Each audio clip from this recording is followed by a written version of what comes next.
Hello everyone. இந்த வீடியோவில் நாம் அமரர் கல்கி அவர்கள் எழுதிய கணையாழியின் கனவுங்கிற கதையை பார்க்க போகிறோம். அத்தியாயம் 1. சகுந்தலை சுயம்வரம். கனவுதான், ஆனாலும் எவ்வளவு இன்பகரமான கனவு!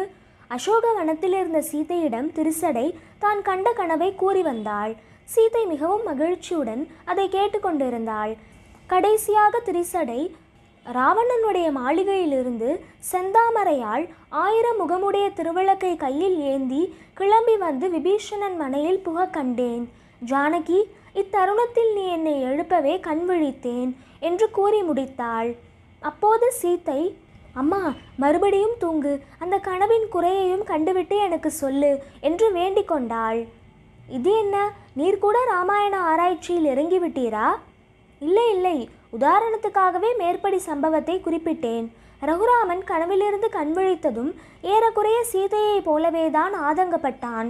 மறுபடியும் தூங்க மாட்டோமா, அந்த கனவின் பாக்கியையும் காண மாட்டோமா என்று ஏங்கினான்.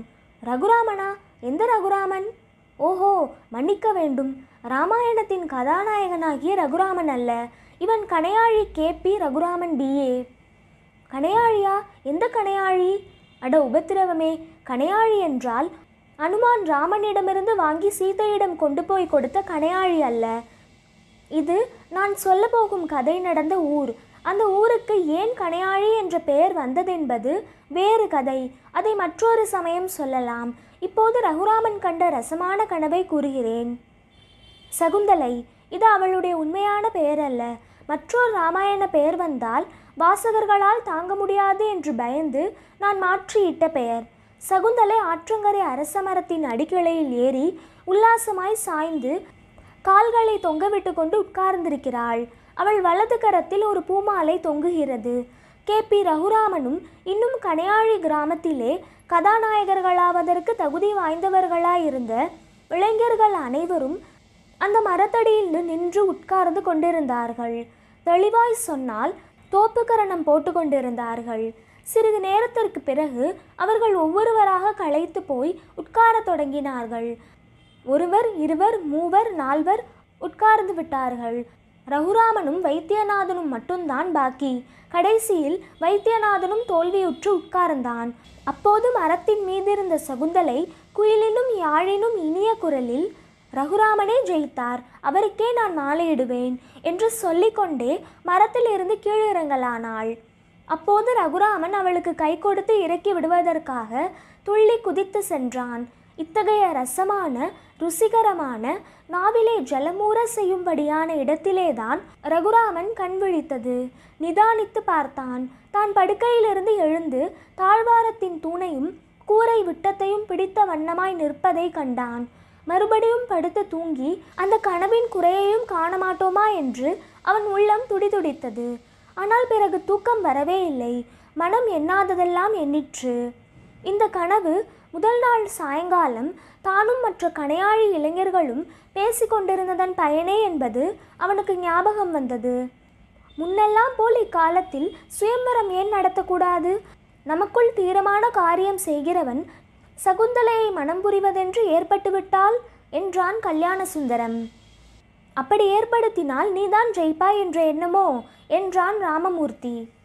எனக்கு ஒன்று தெரியும், யார் அதிகமான தோப்புக்கரணம் போட முடியும் என்று பந்தயம் ஏற்படுத்தினால் ரகுராமன் தான் ஜெயிப்பான் என்று வைத்தியநாதன் சொன்னான். எல்லாரும் சிரித்தார்கள். வைத்தியநாதன் கூறியதில் கொஞ்சம் உண்மை உண்டு. ரகுராமன் சிறு பையனாய் இருந்த போதிலிருந்து பஸ்கி போட்டு பழகியவன். 300, 400 பஸ்கி ஒரே மூச்சில் அவனால் போட முடியும். பிறகு அவர்களில் ஒவ்வொருவனும் எந்தெந்த பந்தயத்தில் ஜெயிப்பான் என்பதை பற்றி பேச்சு நடந்தது.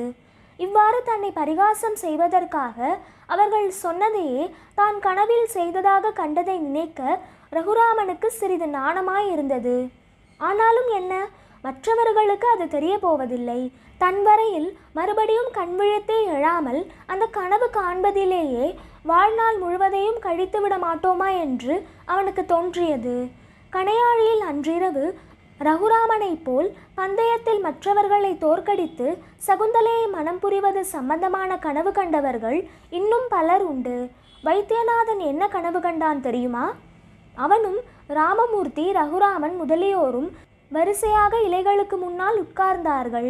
எதிரில் ஒரு பெரிய அண்டா நிறைய இட்லியும் ஒரு ஜாடி நிறைய எண்ணெயும் மிளகாய் பொடி வகையறாக்களும் வைத்திருந்தன. சகுந்தலை அந்த இட்லிகளை எடுத்து பரிமாற ஆரம்பித்தாள். அருகில் வைத்திருந்த கருப்பு பலகையில் அவர்கள் தின்ற இட்லிகளுக்கு கணக்கு போட்டு வந்தாள். மற்றவர்கள் 8, 10, 15, 18வது இட்லியில் நின்று விட்டார்கள். ஆனால் வைத்தியநாதனோ மேலே மேலே போய்க் கொண்டிருந்தான். இட்லி பரிமாறி கொண்டிருந்த ஒரே ஒரு தந்த வளையல் மட்டும் அணிந்த சகுந்தலையின் மலர் கரத்தை அவன் பார்ப்பான். இத்தகைய அழகிய கையினால் இட்லி பரிமாறப்படுகையில் அந்த அண்டாவில் உள்ள இட்லிகளை சாப்பிடுவதுதானா ஒரு பிரமாதம்? முடிவென்பதே இல்லாமல் இட்லிகளை சாப்பிட்டு கொண்டே இருக்கலாமே என்று அவனுக்கு தோன்றும். கடைசியாக அவன் 46வது இட்லி தின்று கொண்டிருக்கையில் சகுந்தலை பவளத்தை வென்ற தன் இதழ்களை திறந்து, இதோ வைத்தியநாதனே தான் வெற்றி பெற்றார், அவருக்கே நான் மாலை சூட்டுவேன் என்று கூறி மாலையை எடுத்து வந்தாள். அந்த சமயத்தில் அதிக சந்தோஷத்தினாலோ என்னவோ 46வது இட்லி வைத்தியநாதனுடைய தொண்டைக்கு கீழே இறங்காமல் அங்கேயே நின்றுவிட்டது. திக்குமுக்காடி போய் வைத்தியநாதன் உளறிக்கொண்டே படுக்கையில் எழுந்து உட்கார்ந்தான். பனிக்காக அவன் தலையில் கட்டி கொண்டிருந்த கம்பளி துணியின் முடிச்சு கழுத்தில் இறுகியிருப்பதை உணர்ந்து அதை தளர்த்தி விட்டான். இம்மாதிரியே கல்யாண சுந்தரம், ராஜசேகரன், மாசிலாமணி, ராமமூர்த்தி முதலியவர்கள் எல்லோரும் அன்றிரவு வெவ்வேறு விதமான கனவுகள் கண்டார்கள். அத்தியாயம் 2. கல்கத்தா ரங்கநாதம். கணையாழி அருணை நதி தீரத்தில் உள்ள வளம் பொருந்திய கிராமம். அந்த கிராமத்தார் பரம்பரையான புத்திசாலிகள். அவர்கள் தானிய லட்சுமியை மட்டும் நம்பி இருந்து விடவில்லை, தனலட்சுமியை இஷ்ட தெய்வமாக கொண்டு வழிபட்டு வந்தார்கள். இந்த வழிபாட்டில் வட்டி, வட்டிக்கு வட்டி, கூட்டு வட்டி ஆகிய மந்திரங்களை இடைவிடாமல் உச்சரித்து வந்தார்கள். சக்தி வாய்ந்த இந்த மந்திரங்களுக்கு கட்டுப்பட்டு தனலட்சுமியும் அக்கிராமவாசிகளுக்கு அடிமை பூண்டு வாழ்ந்து வந்தாள். இத்தகைய கிராமத்தில் இளந்தலைமுறையை சேர்ந்தவர்கள் எல்லாரும் ஆங்கில படிப்புள்ளவர்களாய் இருந்ததில் ஆச்சரியமில்லையல்லவா? அந்த ஊரில் 20 வயதுக்கு மேற்பட்ட இளைஞர்கள் எல்லாரும் அநேகமாக எம்ஏக்கள், எம்ஏ அல்லாதவர் பிஏக்கள், அதுவும் இல்லாதவர்கள் பாதி பிஏக்கள். எல்லோரும் பணக்காரர்கள் ஆதலால் உத்தியோகத்தை தேடி அலையாமல் வேண்டுமானால் உத்தியோகம் தங்களை தேடி வரட்டும் என்று ஊரில் தங்கிவிட்டவர்கள். அப்படிப்பட்ட கணையாழி கிராமத்தில் இப்போது வசித்து வந்த முந்தின தலைமுறையை சேர்ந்தவர்களில் கல்கத்தா ரங்கநாதம் என்று ஒருவர் இருந்தார். கணையாழியில் பிறந்தும் கூட லேவாதேவி செய்யாத அபூர்வ மனிதர்களில் இவர் ஒருவர். அக்கவுண்டன்ட் ஜெனரல் உத்தியோகத்திலிருந்து பென்ஷன் பெற்று சமீபத்தில் விலகியவர். வெகுகாலம் கல்கத்தாவில் வசித்தபடியால் இவருக்கு கல்கத்தா ரங்கநாதம் என்று பெயர் வந்தது. 2 வருஷத்துக்கு முன்பு இவருடைய அருமை மனைவியும் மூத்த புதல்வனும் ஏறக்குறைய ஒரே சமயத்தில் காலஞ்சென்ற பிறகு தம் புதல்வி சகுந்தலையை ஸ்ரீ ரவீந்திரநாதரின் சாந்தி நிகேதனத்தில் விட்டுவிட்டு தாம் கணையாழிக்கே வந்துவிட்டார். இங்கு ஒரு சமையற்காரனை வைத்துக்கொண்டு ஏகாங்கியாய் வாழ்ந்து வந்தார். 5-6 பீரோக்கள் நிரம்ப அடுக்கி வைத்திருந்த புத்தகங்கள் தான் அவருக்கு துணையாய் இருந்து வந்தன. சில சமயம் கணையாழி இளைஞர்களில் சிலர் அவர் வீட்டுக்கு போய் அவருடன் பேசி கொண்டிருப்பதுண்டு. அதாவது பெரும்பாலும் அவர்கள் பேசி கொண்டிருப்பார்கள், அவர் கேட்டுக்கொண்டிருப்பார். ஆனால் சில சமயம் அவர் உண்மையில் தாங்கள் பேசுவதை கேட்டுக்கொண்டிருக்கிறாரா அல்லது கேட்டுக்கொண்டிருப்பது போல் பாசாங்கு செய்கிறாரா என்று அவர்களுக்கு சந்தேகம் உண்டாவதுண்டு. உதாரணமாக, அவர்கள் ஒரு நாள் கிரிக்கெட்டை பற்றி பேசிக்கொண்டிருக்கையில் CK நாயுடு எந்த ஊர்க்காரர் என்ற கேள்வி பிறந்தது. அவர் தமிழ்நாட்டில் பிறந்தவர்தான் என்று ஒருவன் சொன்னான். இல்லை இல்லை, அவர் பெங்களூர்காரர் என்றான் மற்றொருவன். என்ன, உங்களுக்கு தெரியுமா CK நாயுடு எந்த ஊர்க்காரர் என்று என்பதாக ஒருவன் ரங்கநாதம் அவர்களை பார்த்து கேட்டான். அப்போது அவர் அரை நிமிஷம் திகைத்திருந்து விட்டு, சரோஜினி நாயுடு தானே, வங்காளி ஸ்திரீதான், சந்தேகம் என்ன என்று கூறினார். இத்தகைய மெய்மறந்த பேர் வழி ஒரு நாள் கணையாழி இளைஞர்களிடம் மிகவும் உற்சாகமாகவும் பரபரப்புடனும் வார்த்தைகளை கொட்டி பேசத் தொடங்கிய போது அவர்களுக்கு பெரிதும் ஆச்சரியமாய் போயிற்று. முதலில் அவர் கணையாழி ஸ்டேஷனில் எந்தெந்த ரயில் எவ்வப்போது வருகிறது என்பதை மிக நுட்பமாய் விசாரித்தார். பிறகு கணையாழியை சுற்றி மோட்டார் போகக்கூடிய நல்ல சாலைகள் என்னென்ன இருக்கின்றனவென்று கேட்டார். அப்புறம் அந்த இளைஞர்களில் யாருக்காவது கல்யாணம் ஆகியிருக்கிறதா என்று வினவினார். ஒருவருக்கும் ஆகவில்லை என்றார்கள். ஸ்ரீதரன் என்பவனுக்கு மட்டும் சமீபத்தில் கல்யாணம் நிச்சயமாகியிருந்தது. மணப்பெண்ணுக்கு வயது 11 என்று அறிந்தபோது அவரால் சிரிப்பை தாங்கவே முடியவில்லை. இந்த காலத்திலே கூடவா இத்தகைய பொம்மை கல்யாணங்கள் நடக்கின்றன என்று ஆச்சரியப்பட்டார். கல்யாணத்தை பற்றி பேச்சு வளர்ந்தது. பெண்களுக்கு வயது வந்த பிறகு அவர்களே கணவர்களை தேர்ந்தெடுத்து கொள்ளும்படி விட்டுவிட வேண்டும் என்னும் தமது கொள்கையை தாங்கி ஸ்ரீ ரங்கநாதம் விரிவாக பேசினார். பிறகு அந்த ஊரில் படிப்புள்ள ஸ்திரீகள் யாராவது இருக்கிறார்களா என்றும், மாதர்கள் கூடி பொழுது போக்குவதற்குரிய சங்கம் ஏதாவது இருக்கிறதா என்றும் இன்னும் என்னவெல்லாமோ விசாரித்தார். ஒரு நாளும் இல்லாத புதுமையாக கணையாழியின் சமூக வாழ்க்கையில் கிழவர் இவ்வளவு சிரத்தை காட்டியது ஏன் என்பது கடைசியாக தெரிய வந்தது. அவருடைய புதல்வி சகுந்தலைக்கு விசுவபாரதியில் கல்வி பயிற்சி முடிந்துவிட்டதென்றும், அவள் மறுநாள் காலை ரயிலில் கணையாழிக்கு வருகிறாள் என்றும், 2-3 மாதம் இங்கே தங்கியிருப்பாள் என்றும் அறிவித்தார். தங்களுடைய வாழ்க்கையிலே புதுமையான அனுபவம் ஒன்று ஏற்பட போகிறதென்ற உணர்ச்சியுடன் அன்றிரவு கணையாழி இளைஞர்கள் படுக்க சென்றார்கள். அத்தியாயம் 3. புதுமை பெண் வருகை. மறுநாள் காலையில் ரயில்வே ஸ்டேஷனில் அத்தனை பேருக்கும் சேர்ந்தாற்போல் என்ன காரியம்தான் இருக்கும்? ரகுராமன் டிக்கெட் கொடுக்கும் குமாஸ்தாவின் அறையில் உட்கார்ந்து அவருடன் வெகு சுவாரஸ்யமாய் ஏதோ பேசிக்கொண்டிருந்தான். ஆனால் அவனுடைய கண் அடிக்கடி கடிகாரத்தின் உள்ளே பார்த்து கொண்டிருந்தது. வைத்தியநாதன் போர்ட்டர் சின்னப்பனுடன் ஏதோ ரசமான சம்பாஷணையில் ஆழ்ந்திருந்தான். ஸ்ரீதரன் ஸ்டேஷன் பிளாட்ஃபாரத்தை சென்னை கடற்கரையாக பாவித்து உலாவிக் கொண்டிருந்தான். கல்யாண சுந்தரம் எடை போடும் எந்திரத்தின் மேல் உட்கார்ந்து நேற்று வந்த தினசரி பத்திரிகையின் விளம்பர பத்திகளை ஏகாங்கிர சிந்தையுடன் படித்து கொண்டிருந்தான். வண்டி வந்து நின்றது. ரங்கநாதம் ஸ்திரீகளின் பிரத்யேக வண்டியை நோக்கி விரைவாய் சென்றார். அவர் அவ்வளவு வேகமாக நடந்ததை ரகுராமன் பார்த்ததே இல்லை. அடுத்த கணம் ஸ்திரீகளின் வண்டிக்குள்ளிருந்து ஒரு சந்திர பிம்பம் வெளியே தோன்றுவதை அவன் கண்டான். இதென்ன, சந்திர பிம்பத்தின் மத்தியில் திடீரென்று முத்து வரிசை தோன்றுகிறதே! அடடே, ஒரு பெண்ணின் முகமா அது? அவளுடைய இளநகையா அப்படி பளீர் என்று ஒளி வீசுகிறது? அப்பா, இதோ இருக்கிறேன் என்று அவள் சொன்ன சொற்கள் தேனில் குழைந்தவையா அல்லது தேவாமிர்தத்துடன் தான் கலந்தவையா? ரகுராமனுடைய கால்கள் அவனை அறியாமல் அந்த பக்கம் நோக்கி நடந்தன.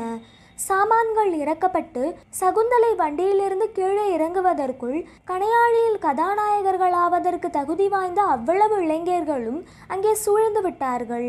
போர்ட்டர் சின்னப்பன் தனது உத்தியோக வாழ்க்கையில் என்றும் காணாத அதிசயத்தை அன்று கண்டான்.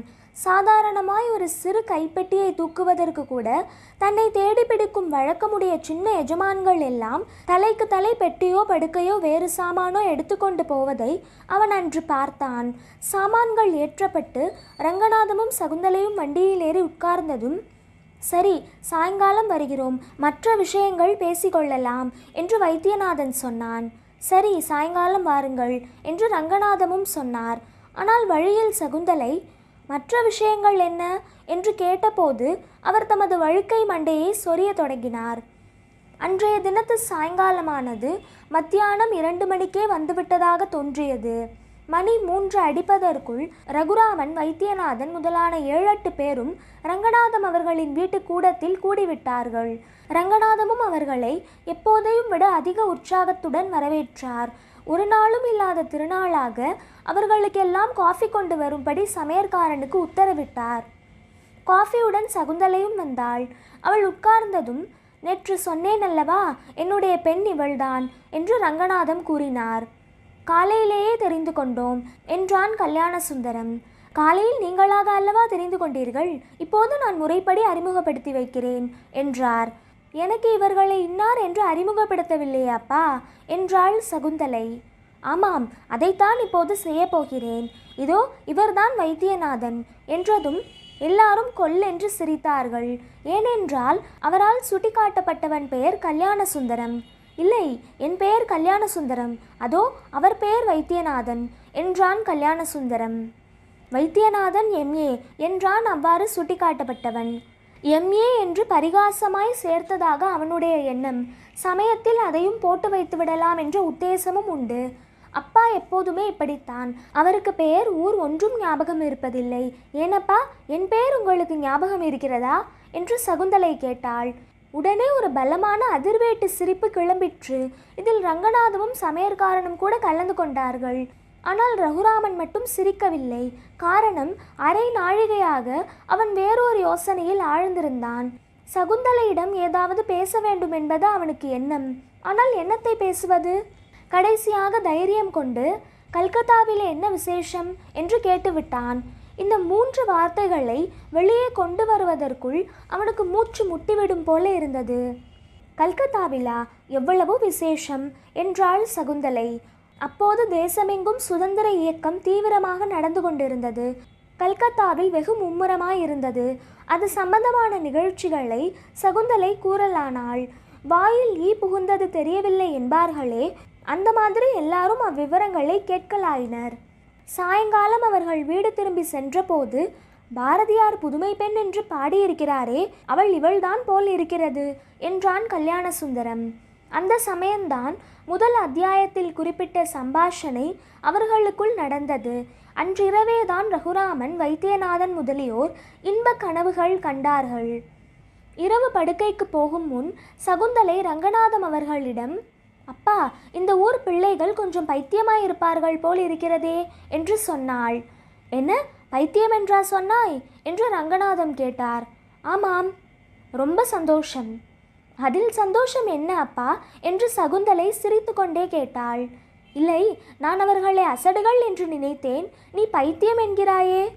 சகுந்தலை இன்னும் அதிகமாய் சிரித்துவிட்டு, அதென்ன அப்பா, அசடை விட பைத்தியம் மேலா என்று கேட்டாள்.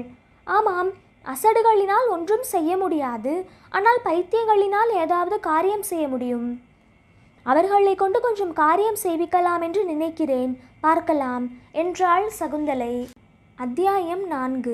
அல்லோல கல்லோலம். கணையாழியில் பெண்கள் பள்ளிக்கூடம் ஒன்று இருந்தது. அதன் உபாத்தியாயரின் பெயர் கனகசபை வாத்தியார். கொஞ்சம் பழைய காலத்து மனிதர். ஐயோ சாமி, அன்று அவர் அடைந்த காப்பிராவை போல் அதற்கு முன் அவருடைய வாழ்நாளில் என்றும் அடைந்ததில்லை. சார் சார், யாரோ வரா சார் என்று ஒரு பெண் கூவினாள். உடனே எல்லா பெண்களும் ஜன்னலண்டை குவிந்து வேடிக்கை பார்க்கலானார்கள். வாத்தியாரும் அந்த பக்கம் நோக்கினார். உடனே பள்ளிக்கூடம், பெஞ்ச், நாற்காலி, மேஜை, மைக்கூடு எல்லாம் அவரை சுற்றி சுழல தொடங்கின. சட்டென்று பிளாக் போர்ட் துடைக்கும் குட்டையை எடுத்து தலைப்பாகையாக சுற்றி கொண்டார். மேஜை மீதிருந்த தலைப்பாகையை உதறி அங்கவஸ்திரமாக போட்டு கொண்டார்.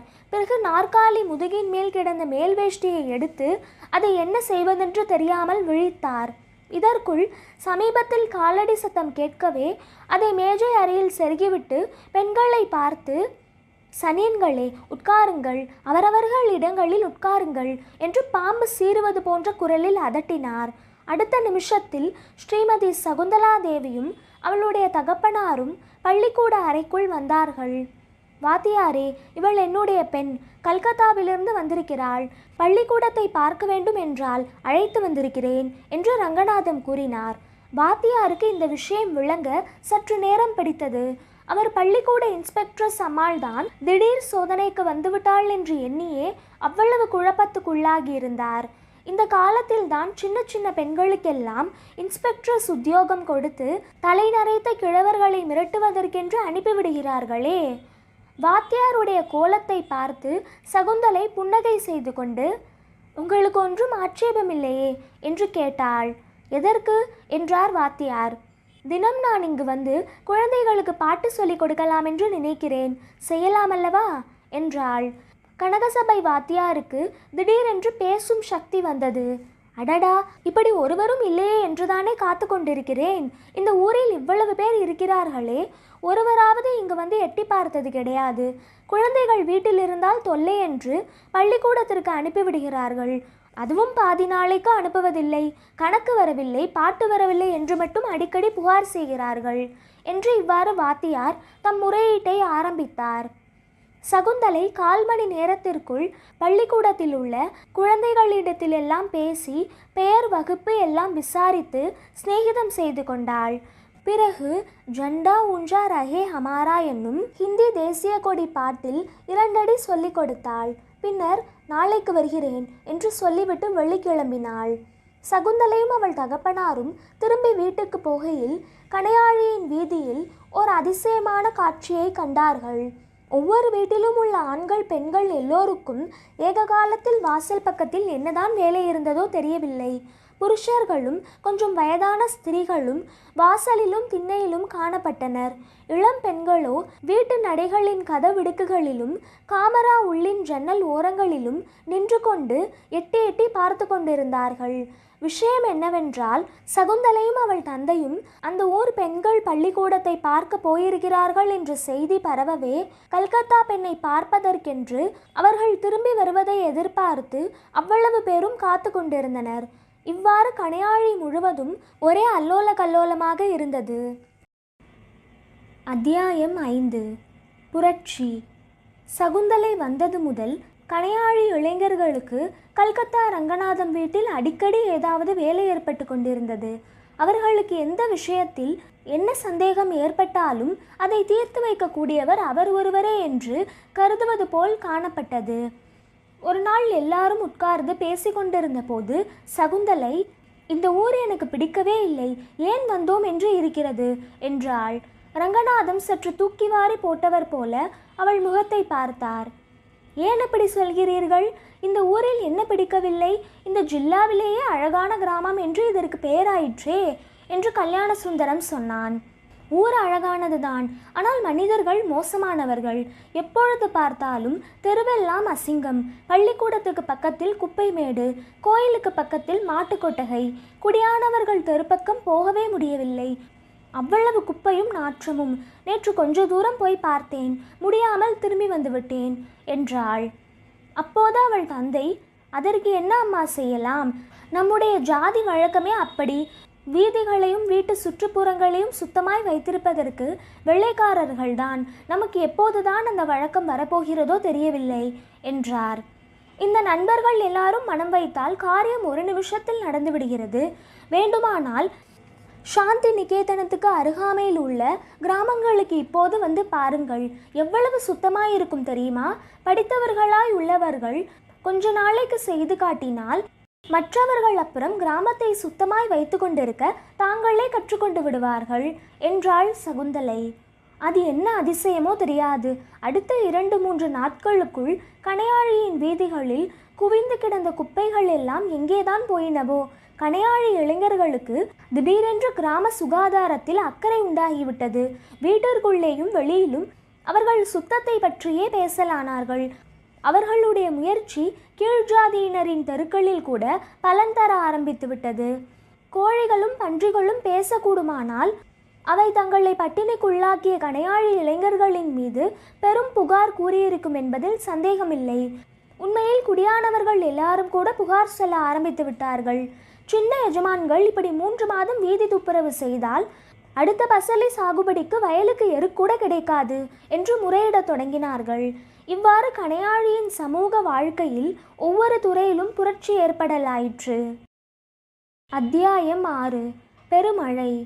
மற்றொரு நாள் சகுந்தலை வாழ்க்கையிலேயே வெறுப்பு கொண்டவள் போல பேசினாள். இந்த உலகத்தில் ஏன் உயிர் வாழ வேண்டுமென்று தோன்றுகிறது? அதிலும் பெண்ணாய் பிறந்தவர்கள் உயிரை வைத்து கொண்டிருக்க வேண்டாம். முன்னெல்லாம் நம் தேசத்தில் பெண் பிறந்தால் கங்கையில் எரிந்து விடுவது வழக்கமாமே. ஏனப்பா, என்னை ஏன் அப்படி நீங்கள் செய்யவில்லை என்று கேட்டாள். ரங்கநாதத்தின் முகத்தில் திகைப்பு குறி காணப்பட்டது. அருகிலிருந்த ரகுராமன், வைத்தியநாதன், கல்யாண சுந்தரம் முதலியோரின் நெஞ்சுகள் துடிதுடித்தன. அவர்கள் ஒவ்வொருவரும் அந்த சமயம் தங்கள் தங்கள் உயிர்களை கொடுத்து சகுந்தலையின் உயிரை காப்பாற்றுவதென்று தீர்மானித்து கொண்டார்கள். ஏனம்மா அப்படி சொல்லுகிறாய் என்று ரங்கநாதம் கனிந்த குரலில் கேட்டார். நான் உங்கள் பெண்ணாய் பிறந்ததால் சுகமாய் இருந்து கொண்டிருக்கிறேன். அப்படியின்றி சொர்ண மகளாய் பிறந்திருந்தால்? சொர்ணமாள் யார் என்று ஸ்ரீதரன் கேட்டான். எல்லாருக்கும் அந்த சொர்ணமாளின் பேரில் சொல்ல முடியாத இரக்கம் உண்டாயிற்று. சொர்ணமாள் எங்கள் வீட்டு வேலைக்காரி என்றாள் சகுந்தலை. உடனே அந்த இளைஞர்களுக்கு கொஞ்சம் அலட்சிய புத்தி ஏற்பட்டது. அவளுக்கு என்ன இப்போது வந்துவிட்டது? சகுந்தலை சொல்லத் தொடங்கினாள். சொர்ணமாளுக்கு என்னுடைய வயதுதான். அவள் 7 மாதம் கர்ப்பமாயிருக்கிறாள். இன்று காலையில் இனிமேல் அவள் வேலைக்கு வரவேண்டாம் என்றும் வேறு வேலைக்காரி வைத்து கொள்கிறேன் என்றும் சொன்னேன். உடனே அழத் தொடங்கிவிட்டாள். வேலையை விட்டு போனால் அவள் புருஷன் அவளை கொன்று விடுவானாம். அவள் உடம்பின் மீதிருந்த காயங்களையும் வீங்கியிருந்த இடங்களையும் காட்டினாள். நேற்று சாயங்காலம் அவள் புருஷன் நன்றாய் குடித்துவிட்டு வந்து, கண்ணே, நம்முடைய லோகிதாட்சன் எங்கே, கொண்டா எங்கே என்றானாம். ரகுராமன் முதலியோர் சிரித்தார்கள். எனக்கும் அதை கேட்டபோது முதலில் சிரிப்பு வந்தது. ஆனால் சொர்ணத்தின் உடம்பில் இருந்த காயங்களை மறுபடி பார்த்ததும் அழுகை வந்துவிட்டது. பிறகு பொன்னன், அடி பாதகி, என்னுடைய அருமை கண்மணி லோகிதாட்சனை கொன்றுவிட்டாயல்லவா என்று சொல்லிக்கொண்டே அவளை அடி அடி என்று அடித்தானாம். வேலைக்கு போகாவிட்டால் கொன்று போட்டே விடுவான் என்று சொன்னாள். அப்போது சகுந்தலையின் கண்களில் நீர் துளிர்த்தது. இப்படி எத்தனை பெண்கள் கஷ்டப்படுகிறார்களோ! பாழும் கள்ளுக்குடியை ஒழிப்பதற்கு வழியொன்றும் இல்லையா? இந்த ஊரில் பெரிய மனிதர்கள் எல்லாரும் கூட தென்னை மரங்களை கள்ளுக்கு விடுகிறார்களாமே, என்ன அநியாயம் என்றாள். மறுநாள் குடிகார பொன்னன் பக்கத்தில் ரகுராமனும் கல்யாண சுந்தரமும் நின்றார்கள். பொன்னன் சொல்கிறான், அதோ வாரும் பிள்ளாய், மதிமந்திரி சத்தியகீர்த்தியே, நம்முடைய அருமை நாயகியான சூர்பனகா தேவியை நீ ஒளித்து வைத்து கொண்டு அனுப்ப மாட்டேன் என்கிறாயல்லவா? இந்த நிமிஷத்தில் அவளை இங்கே கொண்டு விட்டால் ஆயிற்று. இல்லாவிடில் இந்திரஜித்திடம் சொல்லி உமை சிரச்சேதம் செய்து விடுவோம் பிள்ளாய். பொன்னா, இதோ பாரு, மதுபானம் குடிக்கெடுக்கும், ரொம்ப பொல்லாதது, குடிப்பதை விட்டுவிடு என்றான் ரகுராமன். எஜமான்களே, இதோ பாருங்க, நீங்கள் காலை காப்பி குடிக்கிறதை நிறுத்திவிடுங்க, நானும் மாலை காப்பி குடிக்கிறதை விட்டுடறேன் என்றான் பொன்னன். இம்மாதிரியாக ஒவ்வொரு குடிகாரனையும் 2-3 படித்த நாகரிக இளைஞர்கள் சுற்றி கொண்டு பிரசங்க பெருமழை பொழியும் காட்சிகள் மாலை நேரங்களில் காணப்பட்டன. அத்தியாயம் 7. பூகம்பம். கணையாழி கிராமத்து ஸ்திரீ சமூகத்தின் வாழ்க்கையில் ஒரு பெரிய மானசீக பூகம்பம் நிகழ்ந்து கொண்டிருந்தது. அந்த பூகம்பத்தினால் ஏற்பட்ட பெரும் பிளவுகளில் வெகு நாளைய நம்பிக்கைகள், மாமூல் வழக்கங்கள் எல்லாம் விழுந்து மறைந்து போய் கொண்டிருந்தன. ஒரு நாள் இரவு சந்திரசேகரன் வழக்கம் போல் படுக்கையறைக்குள் புகுந்தபோது பெரியதோர் அதிசயத்தை கண்டான். அவனுடைய தர்மபத்தினி ஸ்ரீமதி சாரதாம்பாள் ஹரிஹரையர் இங்கிலீஷ் பாலபாடத்தை பிரித்து வைத்து கொண்டு PIG பிக் பன்றி என்று எழுத்து கூட்டி படித்து கொண்டிருந்தாள். இது என்ன அதிசயம்? இங்கிலீஷ் படிப்பிலே திடீரென்று இவ்வளவு பிரேமை ஏற்பட்டதென்ன என்று சந்திரசேகரன் பரிகாச குரலில் கேட்டான். ஆமாம், பரிகாசம் பண்ணத்தான் உங்களுக்கு தெரியும். இல்லாவிட்டால் உலகத்தில் 4 பேரை போல் எனக்கு 2 எழுத்து தெரிய வேண்டுமென்று உங்களுக்கு இருந்தால்தானே என்றாள் சாரதா. அவளுடைய நீல கருவழிகள் கண்ணீர் பிரவாகத்தை பெருக்குவதற்கு ஆயத்தம் செய்ய தொடங்கின. ஆனால் சந்திரசேகரன் வெறும் ஆண் ஜடந்தானே, ஆகவே அவன் அதை கவனியாமல், நான் வேண்டுமானால் காரணம் சொல்லட்டுமா? சகுந்தலை மாதிரி நாமும் ஆக வேண்டுமென்று ஆசை, நிஜமா இல்லையா என்றான். உடனே ஒரு தேமல் சத்தம், எனக்கு தெரியுமே, நீங்கள் அவளையே நினைத்து கொண்டிருக்கிறீர்கள் என்று. அவ்வளவுதான். கண்ணீர் வெள்ளம் பெருக தொடங்கிவிட்டது. அன்றிரவு வெகுநேரம் வரை அந்த வெள்ளத்தில் கரை காணாமல் தத்தளித்து கொண்டிருந்தான் சந்திரசேகரன். மறுநாள் மத்தியானம் ஸ்ரீ ராஜமையர் அவர்களால் இலக்கிய பிரசித்தி பெற்ற வம்பர் மகாசபை கணையாழியில் கூடியபோது கல்கத்தா பெண் என்னும் விஷயம் பற்றி விவாதம் நடந்தது. ஏற்கனவே இந்த கதையில் ஏராளமான பெயர்கள் வந்துவிட்டபடியாலும் இக்கதையில் பெயர்கள் அவ்வளவு முக்கியமல்ல ஆகையாலும் மகாசபை அங்கத்தினரின் பெயர்களை விட்டுவிட்டு விவாதத்தின் சாராம்சத்தை மட்டும் தருகிறேன். என் காலத்தில் எவ்வளவோ அதிசயத்தை பார்த்துவிட்டேன். இப்போது கல்கத்தா பெண் ஒரு அதிசயமாய் வந்திருக்கிறாள். இந்த கட்டை போவதற்குள் இன்னும் என்னென்ன அதிசயம் பார்க்க போகிறதோ. அந்த கடன்காரி பார்வதி செத்து போனாலே, அவள் மட்டும் இருந்திருந்தால் இந்த பெண்ணை இப்படி வளர்த்து விட்டு இருக்க மாட்டாள். அவளே இந்த புருஷனை கட்டிண்டு எவ்வளவோ சிரமப்பட்டாளாமே. இழுத்த இழுப்புக்கெல்லாம் வரணுமென்று பிடிவாதம் பிடித்தானாம். அந்த கஷ்டம் தாங்காமலேயே அவள் கங்கையில் விழுந்து செத்து போனதாக கேள்வி. போனவள் இந்த பெண்ணையும் கங்கையில் தள்ளிவிட்டு செத்து போயிருக்கலாம். ஒரு பாடாய் போயிருக்கும். ஏனத்தை அப்படி அநியாயமாக சொல்கிறாய்? சகுந்தலைக்கு என்ன வந்துவிட்டது? ராஜாத்தி மாதிரி இருக்கிறாள். எங்களையெல்லாம் போல் அடுப்பங்கரையே கதியாயிருக்க வேண்டுமா என்றது ஓர் இளங்குரல். அடுப்பங்கரை வேண்டாம், சந்திரகரையிலேயே நிற்கட்டும். 4 குழந்தை பெற்றெடுக்க வயதாச்சு, காளை மாதிரி திரிகிறது. அவளுக்கு என்ன வந்துடுத்து? 4 குழந்தை பெற்றவர்கள் எல்லாம் என்ன சுகத்தை கண்டுவிட்டோம். அவள் அதை காணாமல் போய்விட்டாள். கோடி வீட்டு அம்மணியை பார், 17 வயது ஆகவில்லை, 3வது குழந்தை பிறந்திருக்கிறது. தினம் பொழுது விடிந்தால் குழந்தைகளை அடித்து கொள்கிறார்கள். என்னை கேட்டால் சகுந்தலை தான் பாக்கியசாலி என்பேன். ஆமாண்டி அம்மா, நீயும் வேண்டுமானால் அவளை போல செருப்பு போட்டுக்கொண்டு குடைப்பிடித்து கொண்டு வீதியோடு உலாவி வாயேன். செருப்பு போட்டுக்கொண்டு குடைப்பிடித்து கொண்டு வந்தால் சகுந்தலையை போல் ஆகிவிட முடியுமா? அதற்கு வேண்டிய படிப்பும் புத்திசாலித்தனமும் வேண்டாமா? அவள் மட்டும் என்ன கொம்பிலிருந்து குதித்து வந்தாளா? என்னையும் படிக்க வைத்திருந்தால் நானும் தான் அவளை போல் ஆகியிருப்பேன். என்ன வசதி? ஆமாம், நீயும் அவளை போலவே படித்து பாஸ் பண்ணி புடவை தலைப்பை வீசிக்கொண்டு திரியணும். ஊரில் இருக்கிற தடி பிரம்மச்சாரிகள் எல்லாம் உன்னை சுற்றி கொண்டு அலையணும் என்று ஆசைப்படுகிறாயாக்கும். ஷீ, என்ன அத்தை, வயதாயிற்றே தவிர உங்களுக்கு மானம் வெட்கம் ஒன்றும் கிடையாது. இப்படித்தானா பேசுவது? சிக்கிரத்தில் கணையாழி வம்பர் மகாசபை அங்கத்தினருக்குள் அபிப்பிராய பேதம் வலுப்படலாயிற்று. இளங்கோஷ்டி என்றும் முதிய கோஷ்டி என்றும் பிரிவினை உண்டாயிற்று. இளங்கோஷ்டியை சேர்ந்த பெண்கள் சகுந்தலையிடம் அனுதாபமும் அபிமானமும் கொள்ளலானார்கள். சமயம் நேர்ந்தபோது அவளுக்கு பரிந்து பேசினார்கள். இதற்கெல்லாம் காரணம், ஒரு நாள் ஜானகி துணிந்து சென்று சகுந்தலையை தன் வீட்டில் மஞ்சள் குங்குமம் வாங்கி கொண்டு போக அழைத்ததுதான். அப்போது ஜானகி வீட்டுக்கு வந்திருந்த இளம் பெண்களுடன் சகுந்தலை வெகு சீக்கிரம் சிநேகம் செய்து கொண்டாள். கணையாழி யுவதிகளுக்கெல்லாம் திடீரென்று படிப்பில் அபரீதமான ருசி உண்டாகிவிட்டது. லலிதா ஒரு நாள் ஒரு தமிழ் நாவலை கையில் வைத்து கொண்டிருந்தாள்.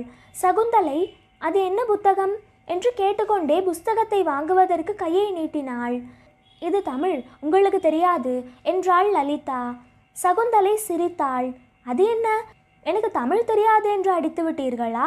என் சொந்த பாஷை தமிழ்தானே என்றாள் அவள்.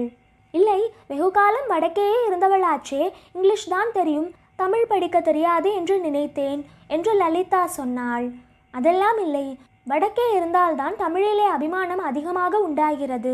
வங்காளிகள் எல்லாம் தங்கள் சொந்த பாஷையில்தான் அதிகமாய் படிப்பார்கள். தெற்கத்தியாரை இங்கிலீஷ் பைத்தியம் பிடித்தவர்கள் என்று பரிகாசம் செய்வார்கள் என்று சகுந்தலை சொன்னாள்.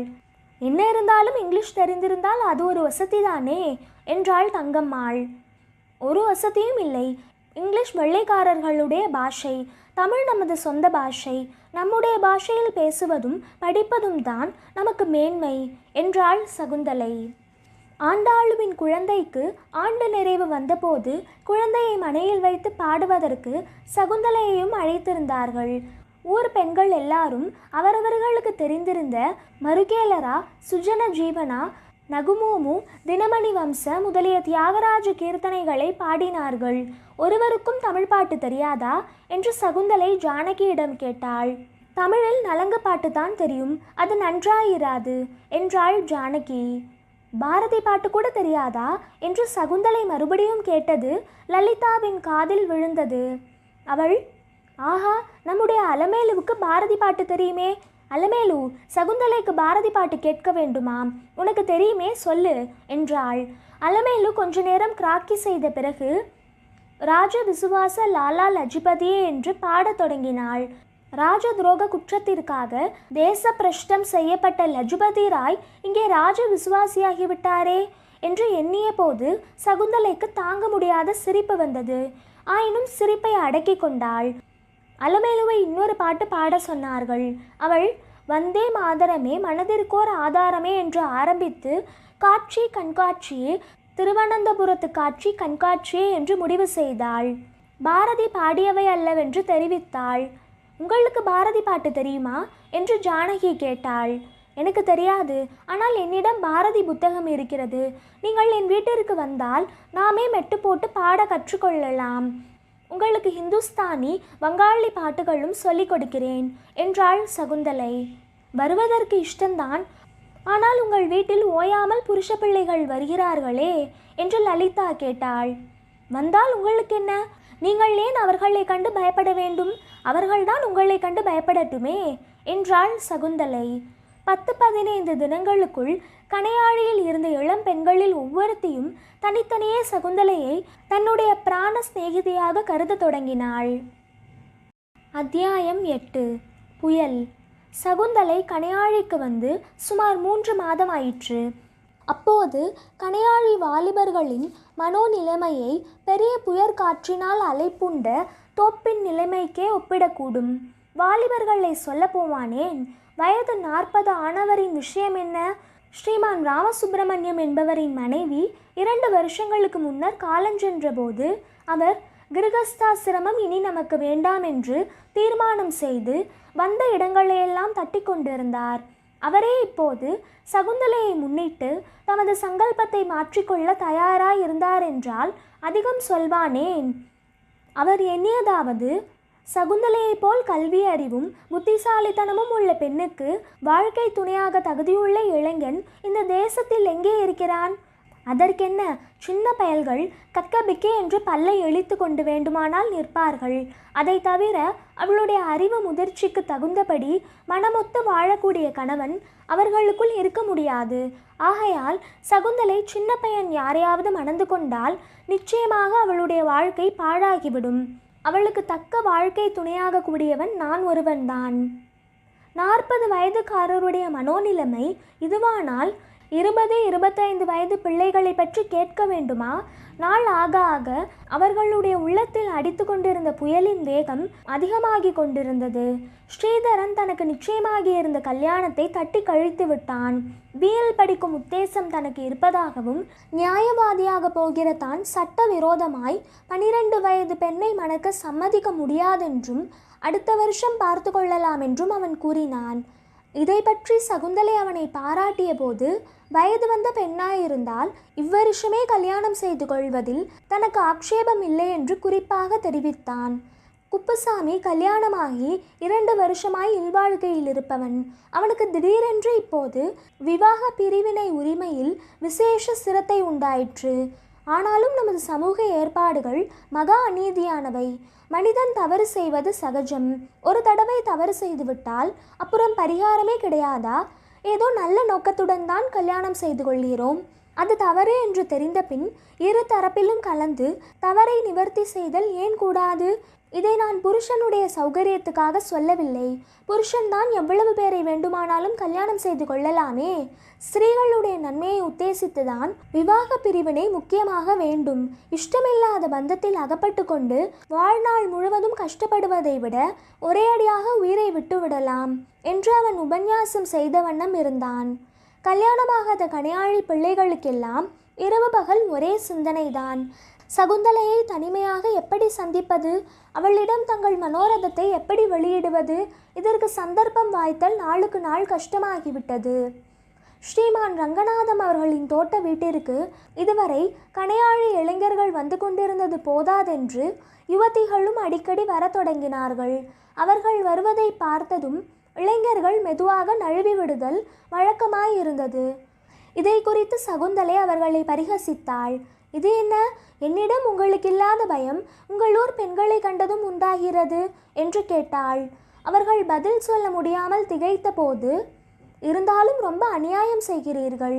இந்த ஊரில் காலேஜில் படித்த நீங்கள் இவ்வளவு பேர் இருந்து கொண்டு ஸ்திரீகளை இவ்வளவு உலகம் அறியாதவர்களாய் வைத்திருக்கக்கூடாது. நீங்கள் உங்கள் பாட்டனார்களைப் போலவே இருந்திருந்தால் உங்கள் மனைவிகளையும் பாட்டிகளாக வைத்திருக்கலாம் என்றாள். தங்களுக்கு வரப்போகும் மனைவிகளை பாட்டிகளாக எண்ணி பார்த்தபோது அவர்களுக்கு அடக்க முடியாத சிரிப்பு வந்தது. ரகுராமன் ஒரு நிமிஷம் யோசித்துவிட்டு, எனக்கு வரப்போகும் மனைவிக்கு நான் எல்லா விஷயங்களிலும் பூரண சம உரிமை கொடுக்க தயார் என்றான். ஆனால் சகுந்தலை அவனுடைய குறிப்பை உணர்ந்ததாக தெரியவில்லை. இவ்விஷயத்தில் கல்யாண சுந்தரத்தின் அனுபவமும் அப்படியேதான் இருந்தது. சகுந்தலை ஒரு நாள் அடுத்த கிராமத்து பெண் பாடசாலையை பார்த்துவிட்டு வர வேண்டும் என்று விருப்பம் தெரிவித்தாள். கல்யாண சுந்தரம் அவளை அழைத்து போக முன்வந்தான். எதிர்பாராமல் கிடைத்த அரிய சந்தர்ப்பத்தில் தன் உள்ளத்தில் குமரி கொண்டிருந்த காதலை வெளியிட்டு விடுவதென்று தீர்மானித்தான். ஆனால் பேச்சு இலகுவில் வரவில்லை. ரொம்ப நேரம் தயங்கிய பிறகு தட்டு தடுமாறிக்கொண்டு, சகுந்தலை, நாம் 2 பேரும் எங்கேயோ அதிவேகமாக போய்கொண்டிருக்கிறோம் இல்லையா என்றான் கல்யாண சுந்தரம். நாமா ரொம்ப மெதுவாக வல்லவா நடக்கிறோம், மணிக்கு 2.5 மைல் வேகம் கூட இராதே என்றாள் சகுந்தலை. இதற்கு பிறகு கொஞ்ச நேரம் அவளுக்கு ஒன்றும் சொல்ல தோன்றவில்லை.